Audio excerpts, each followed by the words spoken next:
Boa noite, meus amados irmãos, irmãs. Vamos abrir as nossas Bíblias aqui em 1 Coríntios, capítulo 15. 1 Coríntios, capítulo 15.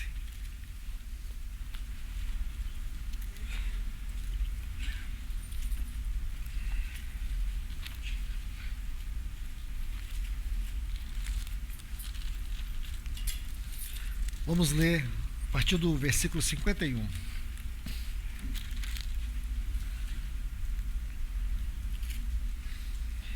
Eis que vos digo um mistério: nem todos dormiremos, mas transformados seremos todos. No momento, no abrir e fechar de olhos, ao ressoar da última trombeta, a trombeta soará, e os mortos ressuscitarão incorruptíveis, e nós seremos transformados. Porque é necessário que este corpo corruptível se revista da incorruptibilidade, e que o corpo mortal se revista da imortalidade. E quando este corpo corruptível se revestir da incorruptibilidade, e o que é mortal se revestir da imortalidade, então se cumprirá a palavra que está escrita: tragada foi a morte pela vitória. Ainda, por favor, Apocalipse, capítulo 22.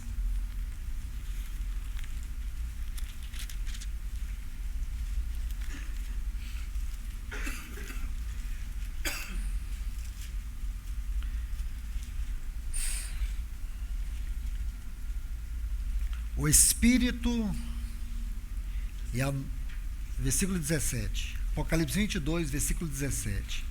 O Espírito e a noiva dizem: vem.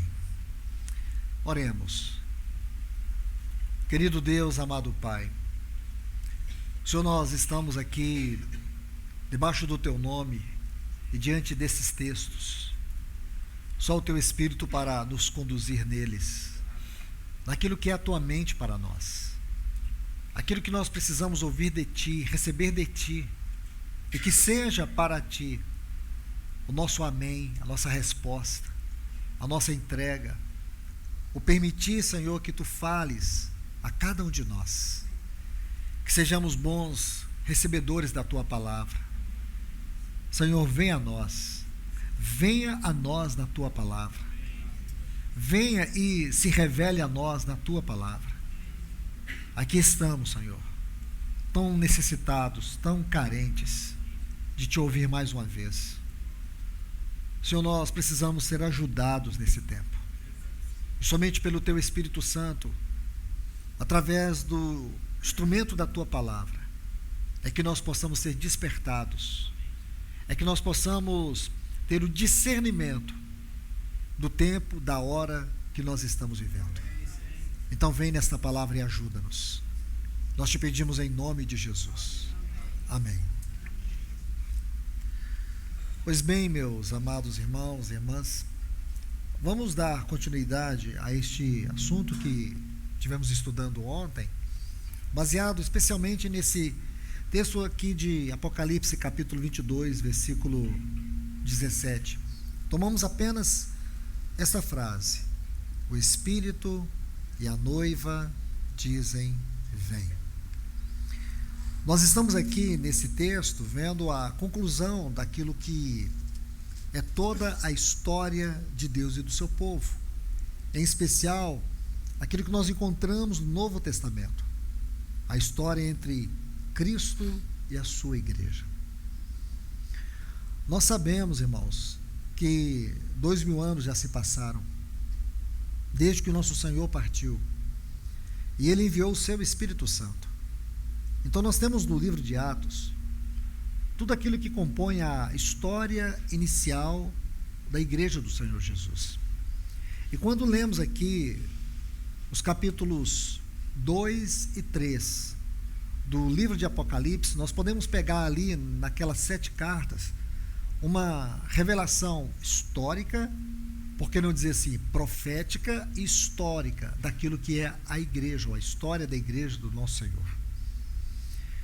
E agora, olhando tudo isso a partir do ponto em que estamos, do ponto em que vivemos, olhando para trás, nós chegamos à extraordinária constatação de que nós estamos vivendo a última fase da obra de Deus. Se você gosta de minúcias, se você gosta de detalhes, e você estudar as profecias, você saberá que hoje já se cumpriram 97% de todas as profecias concernentes à segunda vinda do nosso Senhor Jesus. Nós temos apenas 3%.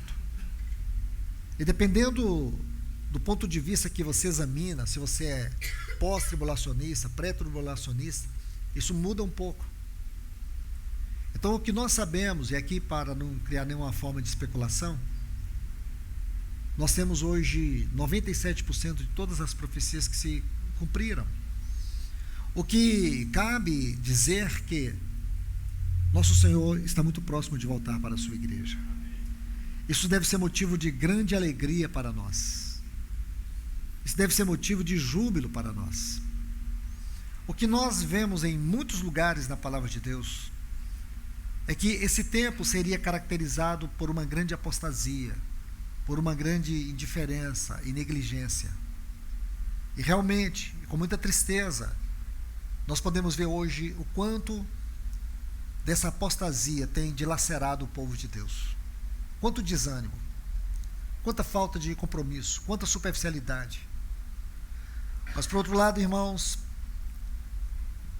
eu preciso dizer para vocês que há sim um trabalho grandioso do Espírito Santo no meio daquele povo especial de boas obras. Aquilo que nós vimos ontem na abertura da palavra, no capítulo 5 e o versículo 27 da Epístola aos Efésios, uma igreja gloriosa.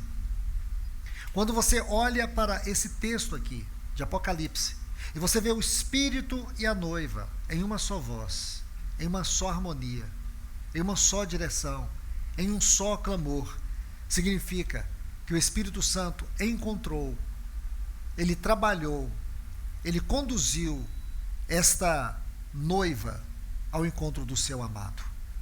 Agora, o Espírito e a noiva estão gritando esse Maranata, ora vem Senhor Jesus.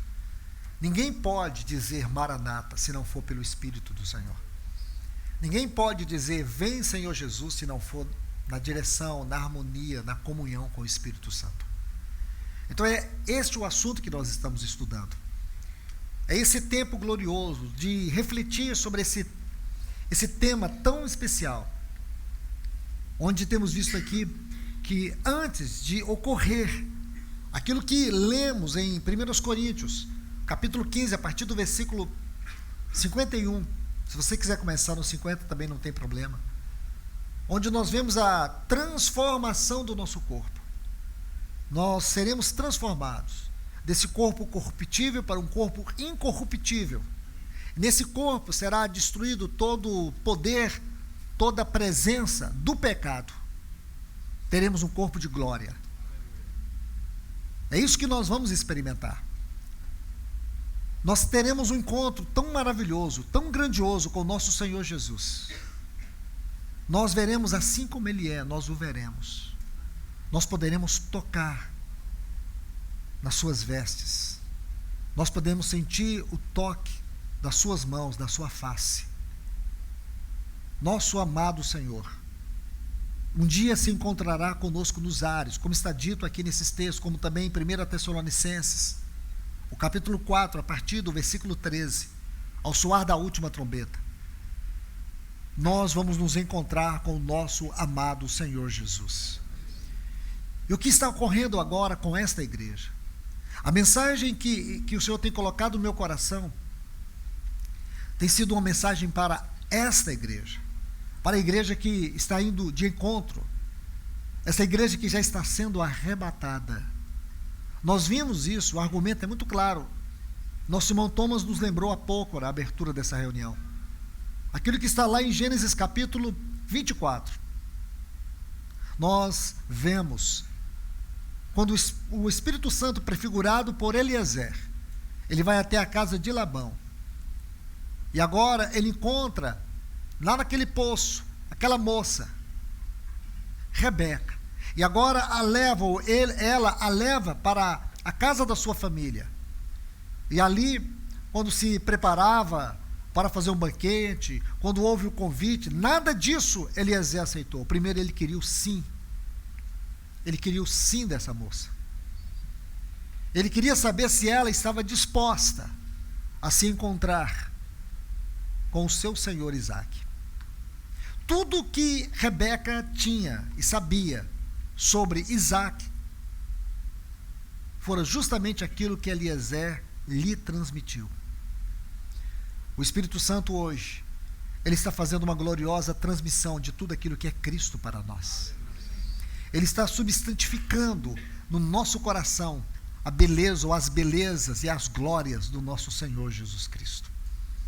Se você não tem experimentado isso, eu peço a você encarecidamente, peça ao Espírito Santo para fazer isso. Glorificar Cristo na tua vida. Ganhar os seus afetos. Foi o que Eliezer fez, ele ganhou os afetos de Rebeca. Meu irmão, minha irmã, eu te pergunto, o Espírito Santo tem ganhado os seus afetos? Tem ganhado a sua devoção por Cristo? O Espírito Santo, ele tem conquistado o seu coração inteiramente, integralmente para Cristo? Se não está. Eu peço a você encarecidamente, eu falo mais uma vez, não saia deste lugar. Eu te peço, em nome de Jesus, não saia desse lugar. Ore ao Senhor e fala: Senhor, ganhe o meu coração por inteiro. Tenha caminho na minha vida. Ganhe meu coração de forma integral. Se existe alguma coisa, se existe alguém, se existe algo que ocupe algum lugar no meu coração e que tenha roubado o lugar de Cristo, expulsa nesta noite, em nome de Jesus. Então, meus amados irmãos e irmãs, essa grandiosa obra que o Espírito Santo está fazendo é justamente isso. O que está acontecendo agora, exatamente agora, com a igreja do Senhor, nessa jornada, ou nesse tempo de jornada, esta jornada na qual nós estamos como peregrinos aqui? O que está acontecendo agora? Qual é o grande movimento celestial hoje na terra, na igreja? O que está acontecendo é uma profunda e gloriosa revelação de quem é Deus, na pessoa de Cristo. Nosso poderoso Pai, grandioso Pai, soberano Pai, Ele está se revelando de uma maneira muito especial. Está ocorrendo uma profunda e gloriosa atração espiritual. É isso que está acontecendo, é isso que vai acontecer, é essa revelação, isso está na Bíblia. E hoje nós vamos ver, aqui no livro de Daniel. Eu sei que para muitos vai ser um pouco estranho a forma como nós iremos ler os textos, especialmente o capítulo 12, versículo 4. E por quê? Porque esse texto ele está torcido, distorcido, vilipendiado, visto de maneira muito superficial. Mas nós vamos ler esse texto de forma exegética. E se você não entender, eu sinto muito, porque está muito claro. O problema, irmãos, é que muitas vezes você ouve uma coisa torcida, distorcida, e você não consegue entender a verdade, você perde a revelação. Nós vamos tentar olhar isso de forma mais microscópica, mais para dentro do texto. Quando você estuda o livro do profeta Daniel, você descobre que esse livro é dividido em duas partes. A história e a profecia. São 12 capítulos. Então você toma aí uma parte histórica e a outra parte profecias. Esse livro, ele nos fala de um remanescente. Dentro deste livro existe um remanescente. Porque justamente a mensagem deste livro é para um remanescente. Este livro não foi escrito para uma aplicação geral. Este livro ele foi escrito para um remanescente. Esta é uma chave para você entender este livro. Há neste livro um remanescente, e este livro foi escrito para um remanescente. E um ponto muito glorioso dentro deste livro é a grande ênfase, o que significa que o cerne da sua profecia aponta o cerne da sua profecia. O alto objetivo, o grande objetivo deste livro é para os dias que nós estamos vivendo. Você pode ler este livro e querer interpretar na história, você vai encontrar alguma coisa, porque este livro é história e profecia. Mas nunca esqueça que este livro, de forma essencial, ele tem a ver com os dias que nós estamos vivendo. Vou te mostrar isso, por favor. Vamos fazer um rápido passeio por este livro. Quero ler apenas 6 versículos. Vamos começar no capítulo 2 e o versículo 28. Daniel, capítulo 2 e o versículo 28.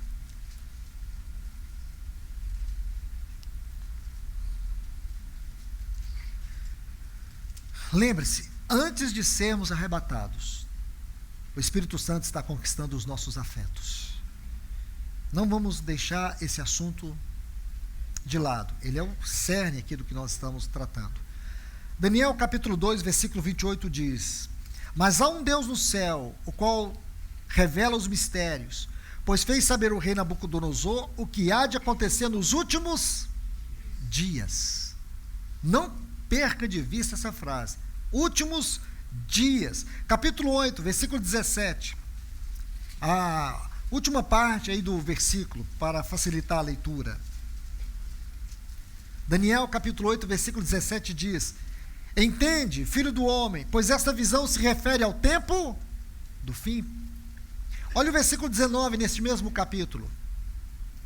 E disse: Eis que te farei saber o que há de acontecer no último tempo da ira, porque esta visão se refere ao tempo determinado do fim. Capítulo 11, versículo 35. Capítulo 11, versículo 35 diz: Alguns dos sábios cairão para serem provados, purificados e embranquecidos, até o tempo do fim, porque se dará ainda no tempo determinado. Capítulo 12, versículo 4 diz: Tu, porém, Daniel, encerra as palavras e sela o livro até o tempo do fim. Versículo 9 desse mesmo capítulo. Ele respondeu: Vai, Daniel, porque essas palavras estão encerradas e seladas até o tempo do fim. Alguém aqui discorda que esse livro não seja escrito para o tempo do fim? Está muito claro. Então, isto para mim é algo especial, porque aqui nós temos o Apocalipse do Antigo Testamento, o livro de Daniel. Agora, por favor, vamos voltar aqui no versículo 1 do capítulo 12, porque nos deteremos aqui. Preste bastante atenção. Lembre-se, irmãos, irmãs, a leitura da Bíblia, a exposição da Bíblia, a aplicação da Bíblia como palavra de Deus segue regras. É como que uma ciência espiritual, que nós chamamos de hermenêutica. Isso tem a ver com a interpretação e a aplicação da palavra. E o princípio fundamental da hermenêutica é que a Bíblia interpreta a própria Bíblia. Nunca interprete um texto sem conhecer o objetivo e o desígnio do livro. Eu vou tomar apenas essas 2 regras. Essas regras é que nos mantêm no caminho certo, na direção e no equilíbrio da leitura, da aplicação e da interpretação da palavra de Deus. Preste bastante atenção. Nesse tempo se levantará Miguel, o grande príncipe, o defensor dos filhos do teu povo. E haverá tempo de angústia, a qual nunca houve. E desde que houve nação até aquele tempo. Mas naquele tempo será salvo o teu povo, e todo aquele que for achado inscrito no livro. Muitos dos que dormem no pó da terra ressuscitarão, uns para a vida eterna e outros para vergonha e horror eterno. Os que forem sábios resplandecerão como fulgor. Nós estudamos essa palavra do hebraico lá no grego, e depois vimos que só ocorre 2 vezes em toda a Bíblia, que está lá em Filipenses 2,15, luzeiros. Aí diz assim: Os que forem sábios resplandecerão como luzeiros do firmamento, e os que muitos conduzirem a justiça como estrelas, sempre e eternamente. Agora, diz assim: tu, porém, Daniel, encerra as palavras, sela o livro, até o tempo do fim. Muitos o esquadrinharão, e o saber se multiplicará. Esse texto, irmãos, você tem duas formas de ler. Esse versículo 4. É onde nós nos deteremos. Você tem uma forma muito simples de ler. Dizer assim, olha, a Bíblia diz aqui em Daniel 12:4, que nos últimos tempos a ciência se multiplicará. E isso você vai olhar hoje, até toda a tecnologia que existe à nossa disposição, toda a tecnologia que existe dentro da esfera do mundo virtual. Então você diz, está vendo? Isso se cumpriu. Se você olha dessa forma, ok, você não tem mais nada que fazer com esse versículo. Pode continuar a leitura. Certo? Mas eu preciso te dizer que você está empobrecendo a interpretação. Porque você tem que concordar comigo. Esse texto é uma citação ou nesse texto existe uma exposição? Porque se você diz, não, esse texto é só uma citação, ok, segue em frente. Acabou o livro de Daniel, acabou, pronto. Segue o próximo livro. Eu não penso assim, irmãos. Essa forma empobrecida que muitos costumam tratar a palavra de Deus não é a maneira conveniente. Esse termo aqui, saber ou ciência, não tem nada a ver com tecnologia. Por quê? Porque o texto precisa concordar entre si. Olha o que diz o versículo 3, os que forem sábios. A palavra sábio e saber aqui, elas precisam estar ligadas. E todo o texto precisa ser explicado dentro do seu contexto. Porque quando você pega o texto e não observa o contexto, o que você cria é pretexto.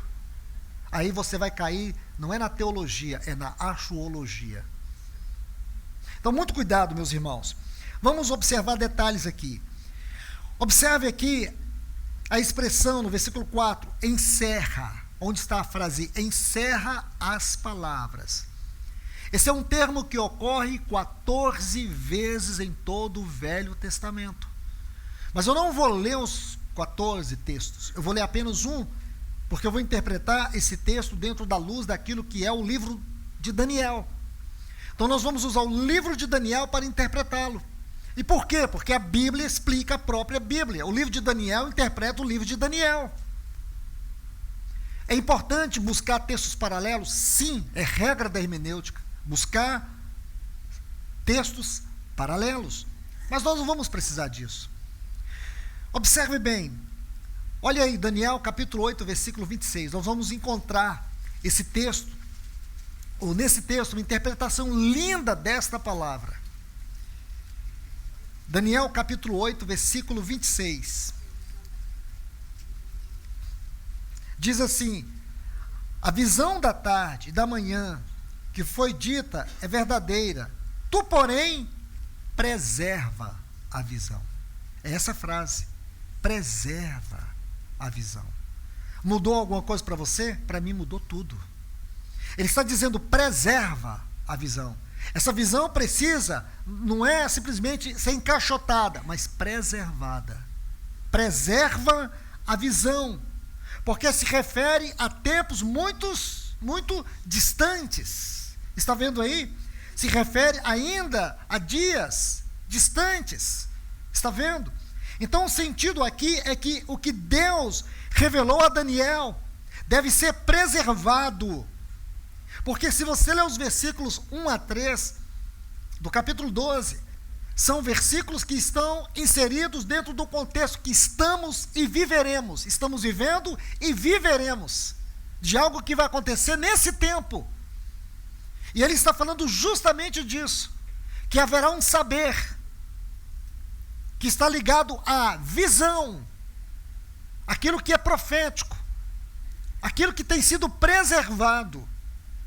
Aqui há algo muito especial, preciso colocar alguns pontos aqui, porque esse texto não pode ser interpretado ou interpretado dentro de um pensamento genérico, como alguns traduzem como ciência em termos de tecnologia. Isso não tem nada a ver. Porque os irmãos aqui, que são convertidos aí há 40 anos, quando eu lia, irmãos, eu era criança, quando eu era menino, eu me encantei com o estudo do livro de Daniel. Nós mudamos para uma cidade, lá não tinha outra comunidade a não ser adventista, e eu fui adventista por um tempo. Guardava o sábado e não comia carne de porco. O mais difícil era tomar cevada, mas se alguém gosta aqui, gosto não se discute. Mas uma coisa muito boa que eu aprendi nesse tempo foi estudar o livro de Daniel. Estudei, isso ficou marcado no meu coração. Então, naquela época, quando o professor da escola dominical tomava esse texto, ele enfatizava a tecnologia daquele tempo. Mas eu cresci na igreja, junto com os irmãos, e jovem também ouvia os irmãos pregando Daniel, da mesma forma. Aí eles usavam a tecnologia daquele tempo, dava exemplo de como a tecnologia havia avançado. E eu avancei mais um pouco, ouvindo, em cada momento da minha vida, alguém usava a tecnologia do momento para interpretar esse texto. Então, irmãos, cada um vai interpretar dentro do seu tempo, não é dentro do nosso tempo, é dentro da mente de Deus. Esse saber aqui não tem nada a ver com tecnologia, mas com a experiência com Deus.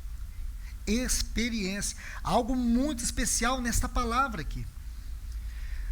Dessas 14 referências que tem dessa palavra, dentro do Velho Testamento, há uma muito especial, que está no Salmo 51 e o versículo 6. Se você quiser anotar esse texto, é muito importante, porque aqui nós vamos ver mais um item da riqueza dessa palavra encerra, porque ela tem a ver com profundidade espiritual. Está assim: eis que te comprases na verdade no íntimo e no recôndito. Está vendo aí?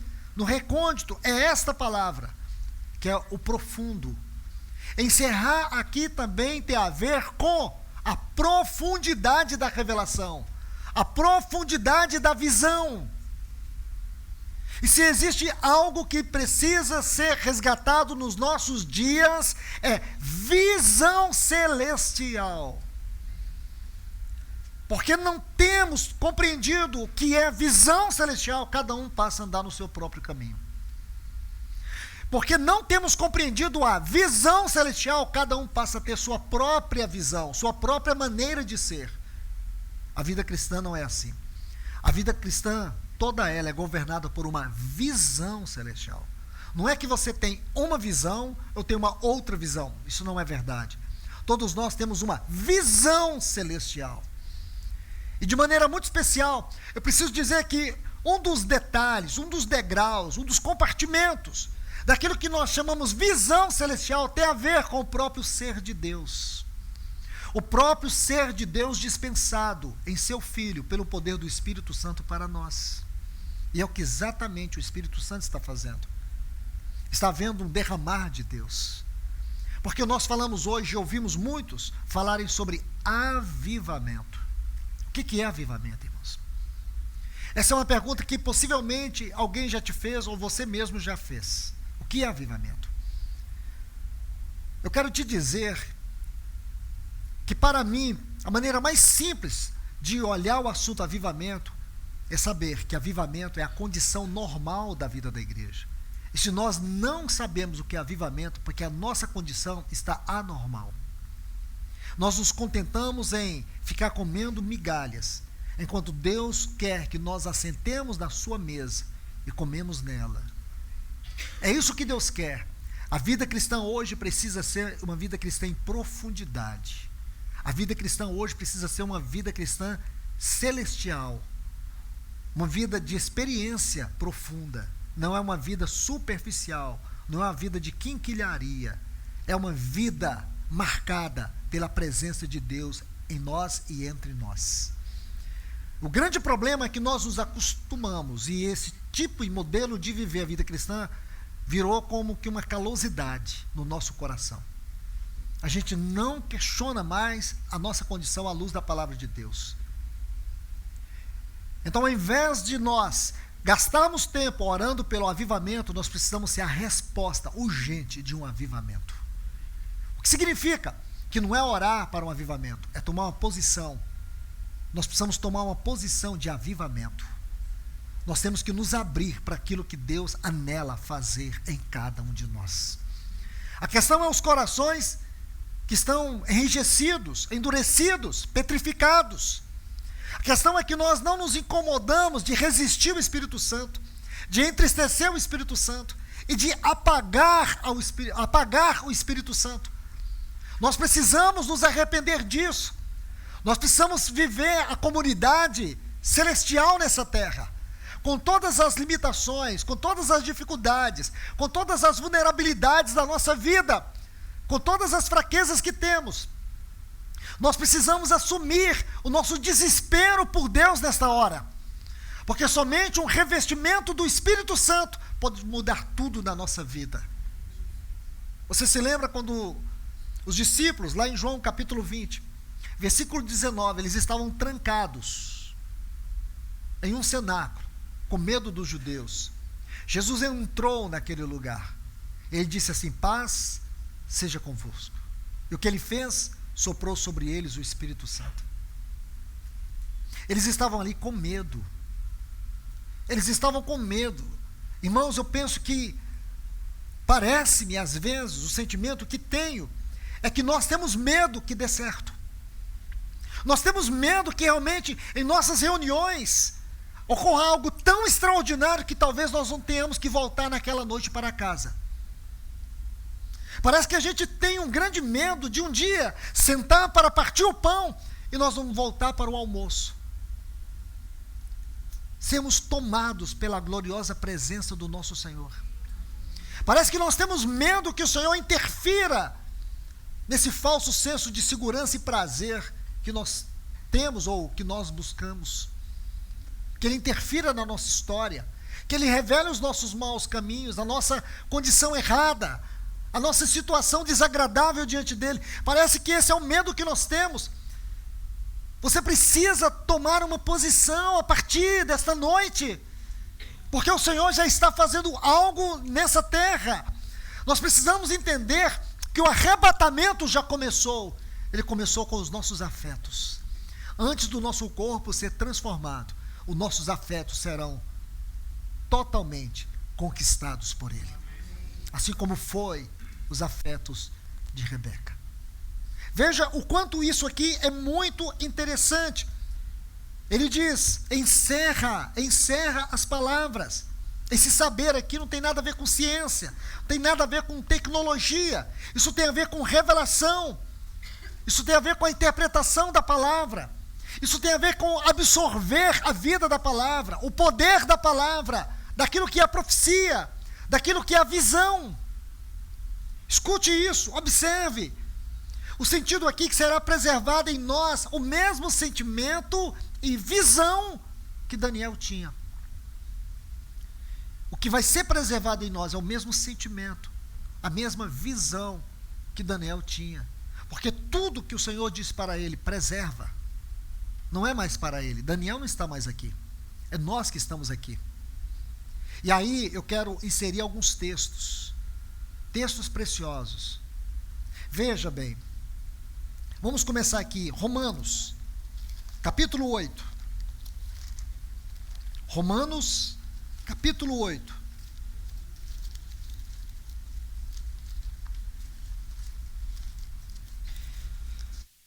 Veja o versículo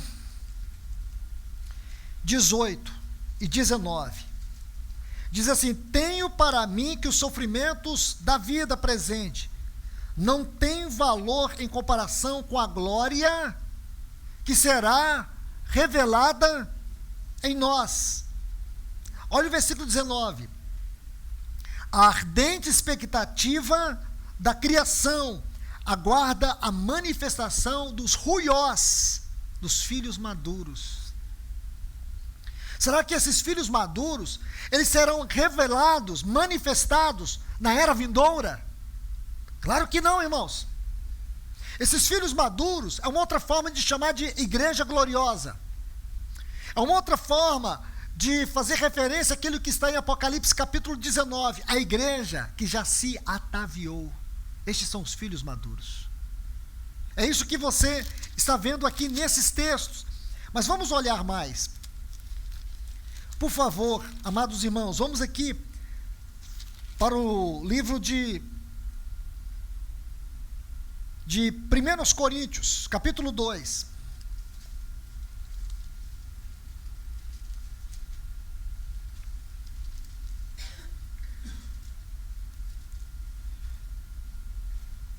A partir do versículo 8 diz, está falando da sabedoria.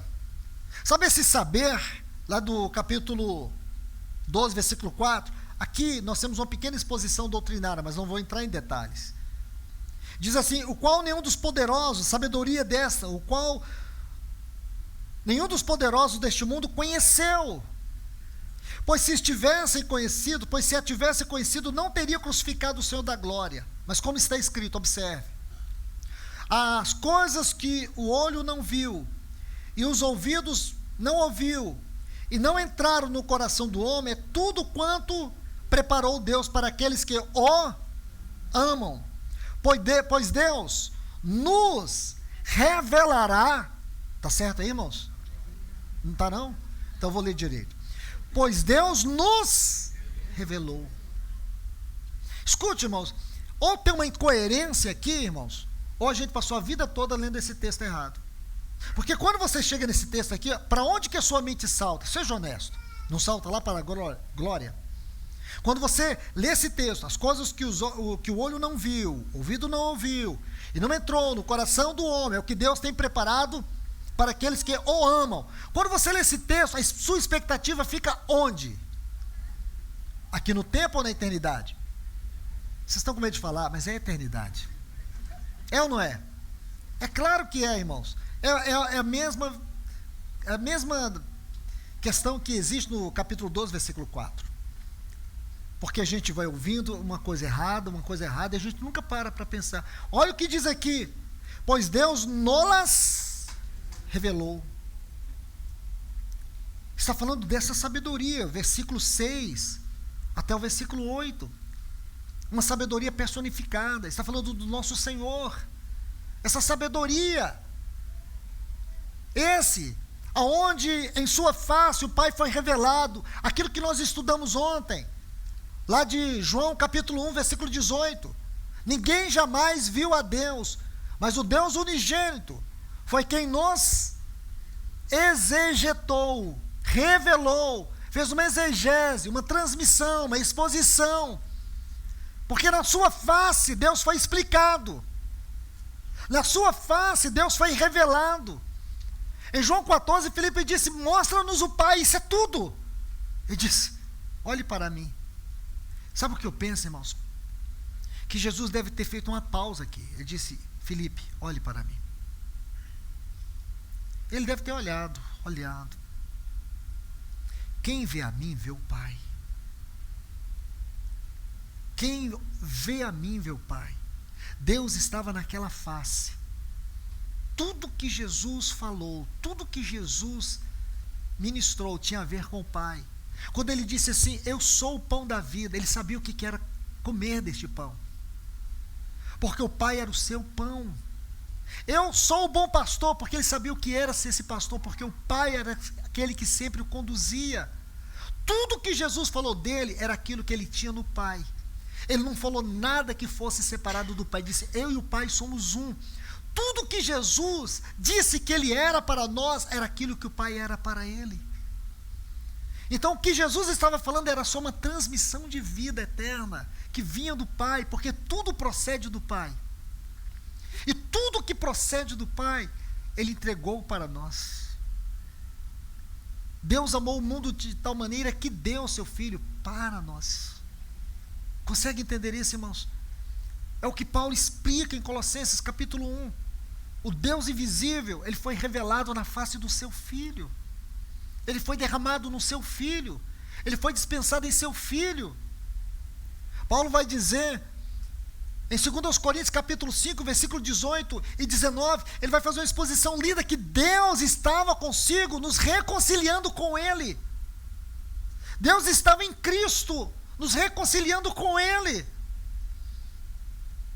Como eu disse para os irmãos, nenhum membro da Trindade vive para si, vive para o outro. O que ele recebe do outro, ele devolve para ele o prazer de qualquer um dos membros da Trindade, é a satisfação do outro. E quando Jesus morreu por nós, ele buscava a satisfação do Pai, a satisfação da sua justiça. O que ele fez na cruz foi para exaltar a glória do Pai. Então tudo está ligado a isso, irmãos. Você consegue entender? Essa é a mais extraordinária verdade. Porque alguns irmãos estão acreditando que na vinda do nosso Senhor Jesus ficará aqui um grupinho muito pequeno, aqueles assim que a fé vai estar quase, a lamparina vai estar quase apagando. Aí Jesus vem para esses capengas. Aí eles vão estar ali, um pouquinho de pessoas. Isso não é verdade. O que eu encontro na Bíblia é uma igreja triunfante. E o que o Senhor vai fazer nesses dias, nossos olhos não viram, nossos ouvidos não ouviram, mas o Espírito Santo está revelando. Porque chegou o tempo onde este saber, ele vai se multiplicar. Meu irmão, minha irmã, este é o grande avivamento que vai acontecer. Uma mais gloriosa, a mais profunda revelação e o mais profundo dispensar do próprio Deus em seu Filho pelo Espírito Santo a nós. Escute isso. Escute isso. Haverá sim, já está havendo uma igreja que já está experimentando essa realidade do arrebatamento. Sim, nós não podemos cantar essas canções, ora vem Senhor Jesus, se não existe um maranata gritando alto no nosso coração. Se os nossos afetos não estão totalmente tomados, eu digo para os irmãos, beira uma blasfêmia você cantar uma canção como essa e ter o seu coração totalmente entulhado pelos prazeres deste mundo, ter um coração conformado a este mundo. Isso é um absurdo. O que está acontecendo é que existe sim uma igreja que já está começando a gritar este maranata, se desprendendo dessa terra. Cristãos que não estão encontrando mais prazer em nada neste mundo, a não ser aguardar que o Senhor volte. O que nós estamos ouvindo sobre a volta do Senhor é algo glorioso, irmãos.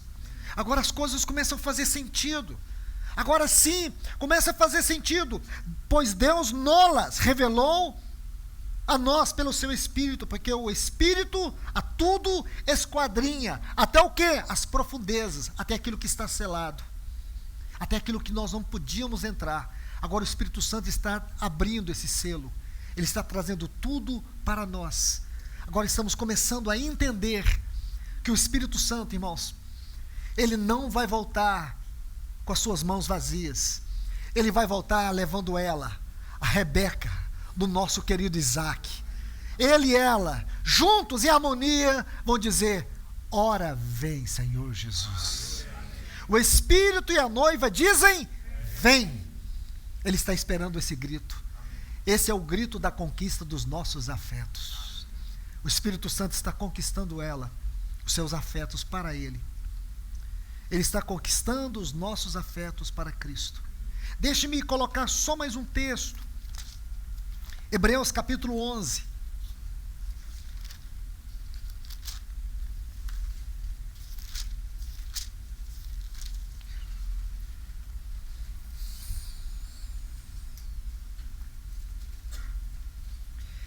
Versículo 39 e 40. Você sabe que esse capítulo 11, ele fala da galeria dos heróis da fé. Dos heróis da fé. Então o escritor aos Hebreus, ele faz uma linda exposição sobre aqueles que começaram a percorrer essa jornada. Nós estamos no fim da carreira. Muitos vieram antes de nós correndo, entregando o bastão. Cada geração entregou o bastão para outra. Nós herdamos esse bastão. É como uma corrida. O irmão Eric Sauer, ele escreveu um livro baseado nesse capítulo, uma coisa linda. Ele fala justamente disso, de uma corrida. Está havendo uma grande corrida. E aí cada geração foi passando para outra geração. Uma geração lá atrás entregou esse bastão para nós. Como nós somos gratos, irmãos, de ter entendido que a igreja não é uma instituição, a igreja não é uma denominação, a igreja é o corpo de Cristo. Amém. Ela não é uma organização, é um organismo vivo. Como foi maravilhoso ter herdado essa visão, que a palavra Cristo fala de um homem corporativo. O cabeça que está no trono e o seu corpo que está aqui na terra. Como está lá em 1 Coríntios capítulo 12, o versículo 13. Assim como o corpo é um e tem muitos membros, e todos os membros, sendo muitos, constituem um só corpo, assim também com respeito a Cristo. Um corpo constituído de muitos membros. Aquilo que Paulo diz em Efésios, no capítulo 4, o novo homem da nova criação. Então é isso, que herança gloriosa. Que herança gloriosa foi nós termos herdado a verdade de que na igreja nenhum homem deve ter preeminência. Só Cristo tem toda a preeminência, toda a inclusividade e toda a centralidade. Que maravilhosa herança nós aprendemos e recebemos dos nossos irmãos do passado, de que os ministérios não são posições. Não é uma pirâmide, são funções espirituais. São as ovelhas de frente. Não são homens especiais, mas são homens com uma especial incumbência. Que eles estão aqui para servir o corpo e não dominar o corpo, não ser dono do corpo, não apropriar do corpo. Eles não são reverendos. O único que é o reverendo é o cabeça exaltado no trono. Que eles não têm títulos oficiais, eles têm funções espirituais. Que herança, poderia falar de tantas outras. Agora nós estamos aqui, irmãos. Estamos prestes a chegar. Aí agora, olha o que esse texto diz. Versículo 39, Hebreus 11. Todos estes, tendo alcançado bom testemunho pela fé, porque eles morreram na fé, contudo não alcançaram a promessa. E que promessa é essa? Qual é a promessa, irmãos? Qual é a grande promessa do Novo Testamento? É a promessa da volta do nosso Senhor. É a promessa que um dia Deus trará todas as coisas, Ele vai convergir todas as coisas aos pés do cabeça exaltado, como está em Efésios 1:10. Essa é a grande promessa. Aí ele diz assim: tendo Deus provido alguma coisa melhor no tocante a nós, para que eles, sem nós, não fossem aperfeiçoados. A palavra aperfeiçoados aqui dá o sentido de algo que foi completo, algo que encheu até o final. Plenitude. Nós estamos aqui, irmãos, para completar aquela obra que começou lá atrás com os patriarcas, lá no livro de Gênesis. Ali começou a carreira, e aqui está encerrando a carreira. Aleluia, meus irmãos e irmãs. Mas não esqueça, Deus proveu algo melhor ao nosso respeito. Aquilo que os olhos não viram, ouvidos não ouviram, e jamais penetrou no coração do homem, é aquilo que esse grande avivamento da revelação, da manifestação de Deus na face de Cristo pelo Espírito Santo está sendo derramado dentro de nós. Regozijemos, meus irmãos e irmãs. Alegremos nesse momento. Essa não é hora de você desanimar. Essa não é hora de você ficar olhando no retrovisor da sua vida. Essa não é hora de você ficar frustrado. Essa não é hora de você ser tomado por ansiedade. Essa não é hora de você ficar sendo governado aí pelos seus transtornos psicossomáticos. Não é hora para isso. É hora para você se alegrar. É hora de você levantar a sua cabeça, porque o nosso grande noivo se aproxima. Ele está voltando. Ele está voltando. O Espírito Santo está nos conquistando mais e mais.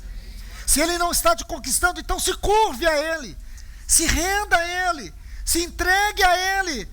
Coloque-se aos pés dele e diga: Espírito Santo, precioso Eliezer, conquista a minha vida. Sonda meu coração. Veja quais são as áreas da minha vida que não foi conquistada. Quais são os labirintos escuros do meu coração. Entre lá. Está aqui a chave. Eu me rendo. O nome dessa chave chama-se rendição. Eu me rendo. Entra fundo na minha vida. Transforma os meus afetos. Transforma a minha vida. Ganha o meu coração. Amados irmãos e irmãs, deixe-me colocar algo aqui para você. Porque esse assunto aqui de Daniel 12:4 é um assunto que envolve profundidade espiritual.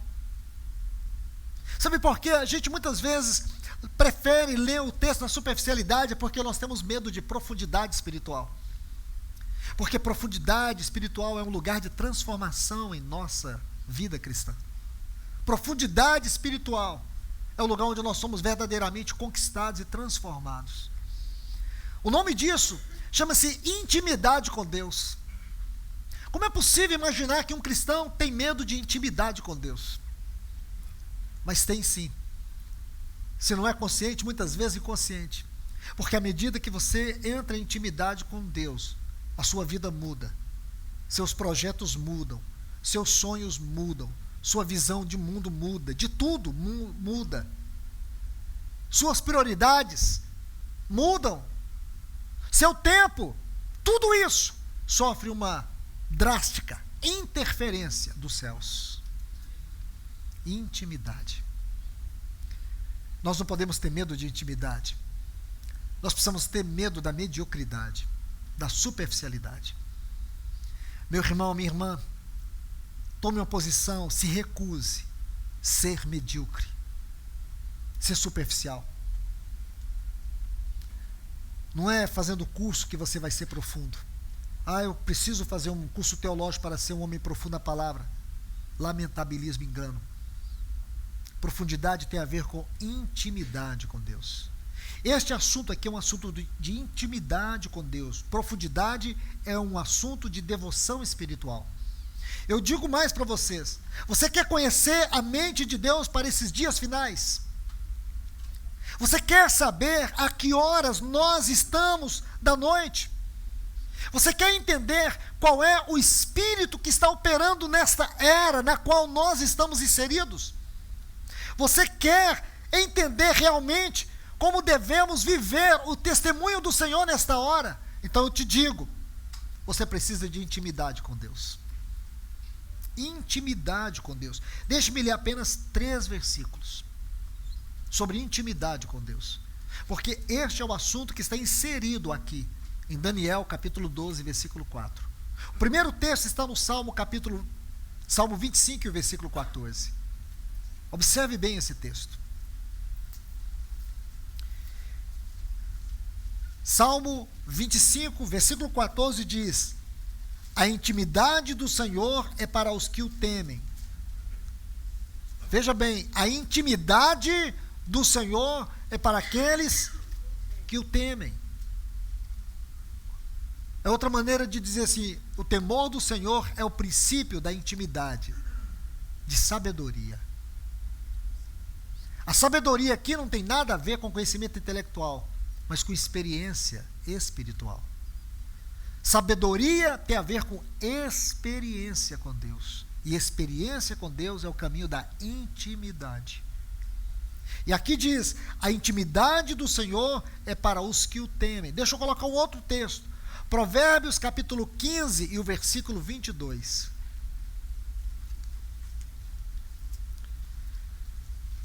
Na sua Bíblia está a palavra conselho. No texto hebraico não é a palavra conselho, como se fosse um grupo executivo, administrativo. Está assim: onde não há conselho, no hebraico não é essa palavra. No hebraico é onde não há intimidade, os projetos fracassam. Onde não há intimidade, os projetos fracassam. Jeremias capítulo 23, versículo 18.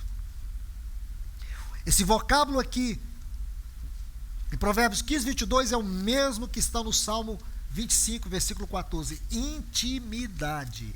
Agora vamos para Jeremias 23, 18. E aqui na sua Bíblia, possivelmente em algumas versões, está a palavra conselho. Jeremias 23, 18 diz: por quem esteve no conselho, não é conselho, é intimidade. Quem esteve na intimidade do Senhor e viu e ouviu a sua palavra? Quem esteve atento à sua palavra e atendeu? Sabe quem? Quem esteve em intimidade com Ele. Meus irmãos e irmãs, eu digo para vocês que nós estamos vivendo um tempo maravilhoso. Não é euforia, não é sensacionalismo. Eu falo para vocês debaixo das mãos do Senhor. Esse é um tempo em que o Senhor está escancarando os seus céus para nós, como proteção, como cuidado, para vivermos esta hora. Isso tem produzido, gerado uma alegria imensa no meio do povo de Deus. Um encorajamento como nunca tivemos, para viver esta hora e para vencer todas as artimanhas de Satanás nesse tempo. Intimidade com Deus. Aqui está. Esses textos são claros. Estão diante de nós. Que preciosidade, meus irmãos. Busque o Senhor. Permita que a sua palavra penetre no teu coração nesta hora. Saia da periferia. Saia da mediocridade. Saia. Não tenha medo. Porque é isso que vai te guardar e vai te salvar nessa presente hora. Aqueles que procurarem viver o Evangelho à sua maneira, não escaparão das garras do poder das trevas, que o espírito do anticristo, que já está nesse mundo, irá com certeza enganar, seduzir, mentir, atrair para te destruir. Porque hoje, com toda clareza, nós estamos vendo, como nunca na história da humanidade, um mundo tão pervertido. Imagine que hoje nós não temos que proteger os nossos jovens, os nossos filhos da pornografia, que está escancarada em todos os canais do mundo virtual, do mundo real. Agora você imagina que você tem que falar para o seu filho não assistir jornal. Por quê? Por causa da imoralidade, de caráter, de verdade. Imagine você dizer para o seu filho, não pode assistir jornal. É proibido aqui em casa. Porque você vê a justiça sendo torcida. Você vê a injustiça, você vendo tanta maldade, tanta perversidade, tanto engano na boca daqueles que deveriam proclamar a verdade. Tanto engano. Meus irmãos, que momento crucial nós chegamos na história da nossa peregrinação, mas glórias a Deus. Porque o nosso Senhor não nos deixou sozinho. Ele enviou lá atrás o Eliezer. E nós podemos dizer, Ele nos encontrou. Ele nos encontrou. E sabe o que Ele está fazendo? Ele está nos revelando Cristo. Ele está dispensando Cristo de uma maneira muito especial para dentro de nós. Ele está atraindo o nosso coração, como Ele fez com Maria de Betânia. Lembra disso, irmãos? Se você pega a história de Maria de Betânia, Lucas capítulo 10, João capítulo 11, João capítulo 12, olha esses evangelhos, você vai ver essa mulher. Que coração devocional, mas o Espírito Santo é tão maravilhoso que Ele nos dá duas mulheres, Marta e Maria. E você vai ver o mundo das duas, eram as mesmas, viviam debaixo do mesmo teto, elas eram irmãs, mas você vai ver que o mundo de Marta era um mundo agitado, perturbado, estressado, cansado, era uma mulher cheia de atividade, era uma mulher que estava inquieta, não tinha descanso em Marta. E Jesus chegou, lá em Lucas, no capítulo 10, nosso Senhor Jesus chegou na casa delas, diz que Marta o hospedou, e quando Jesus chegou na casa daquelas mulheres, você vai ver ali dois tipos de comportamento que nós vemos nos nossos dias, pessoas que receberam o Senhor, até proclamam o novo nascimento, mas eles não têm tempo para o Senhor. Eles não têm tempo. E às vezes querem justificar o afeto em fazer coisas para o Senhor. Eles querem justificar o amor deles, tentando ocupar o máximo do seu tempo para poder dizer, Senhor, eu não posso estar aos teus pés, porque olha como é que está a minha vida. Olha como eu estou. Satanás sabe muito bem como roubar o seu tempo, especialmente o seu tempo devocional. Ele sabe muito bem como te segregar. Ele sabe muito bem como esfriar os seus afetos. Ele sabe muito bem, ele é especialista na formação de cristãos negligentes, frios e indiferentes. Essa é uma especialidade de Satanás, do espírito desta era. Mas por outro lado, irmãos, quando Jesus entrou naquela casa, uma mulher chamada Maria, ela se jogou aos seus pés. E Marta coloca o peso sobre Jesus, diz: Senhor, não te importas que eu sirva sozinha, enquanto esta aí está aos teus pés? Jesus, ele repreende Marta. Ele repreende Marta. E ele louva a atitude de Maria, porque Maria tinha um amor devocional.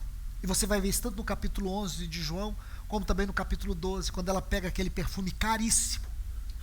E ela entra naquela casa onde estava Lázaro, Marta servindo. Parece que Marta e Lázaro eram o centro daquela reunião, todos estavam ali, mas ela chega com aquele perfume caríssimo e derrama sobre o Senhor, e ela perfumou toda a casa. Irmãos, a nossa vida de devoção tem que ser um grande e maravilhoso perfume do Senhor. Esse tem que ser o nosso coração. Aquele perfume era o coração de Maria. Era o coração de Maria. Aquele perfume era o coração dela que se derramava para o Senhor. Que coisa linda, irmãos. Isso é devoção. O Senhor quer a nossa devoção, não é o nosso serviço. Porque se o nosso serviço é o resultado de uma vida devocional, ele produz estresse, esfriamento. Produz religiosos. Não é isso que o Senhor quer. Ele quer uma igreja rendida aos seus pés. Que o Senhor possa gerar isso nas nossas vidas. Que essa maravilhosa igreja aqui de Londrina seja uma igreja Maria dentro do mundo de Marta. Dentro desse mundo de tanto estresse, tanto cansaço, tanto desânimo, mas tem uma igreja piedosa, onde esse mundo de Marta, que esse mundo que nós estamos vivendo é o mundo de Marta. É o mundo do estresse, do esgotamento espiritual, do esgotamento emocional. Pessoas esgotadas. Mas dentro desse mundo existem as Marias. Aquelas que não se deixam levar por nada. Aquelas que deixam tudo por causa do Senhor. Por que elas deixaram tudo? Porque o Senhor sempre será o seu tudo. Que Deus vos abençoe, meus irmãos. Que Deus vos abençoe, minhas irmãs. Vamos orar. Oh, bendito Deus e Pai eterno, como nós somos gratos por Te ouvir, Senhor. Como nós somos gratos por sermos ajudados pela Tua palavra. Nos ajuda, Senhor. Senhor, nos ajude a ver de maneira mais profunda essas verdades na nossa vida, na nossa condição. Senhor, nos tira da periferia, da mediocridade. Abre os nossos olhos, Senhor, para que nós vejamos o que o Senhor tem preparado para nós nesta hora.